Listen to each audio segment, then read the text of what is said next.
অধ্যক্ষ মহোদয়, সুলভ আৰু নিৰ্ভৰযোগ্য বিদ্যুৎ প্ৰতিটো পৰিয়ালৰ বাবে এটা মৌলিক প্ৰয়োজন।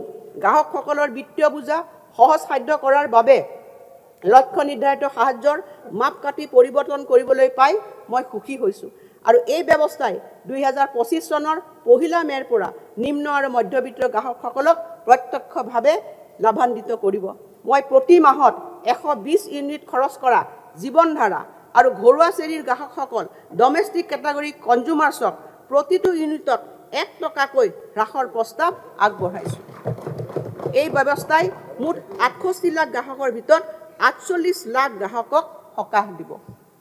এই উদ্দেশ্যে মই এই বছৰত 300 কোটি টকাৰ লক্ষ্য নিৰ্ধাৰিত ৰাজসাহায্য আগবঢ়াম।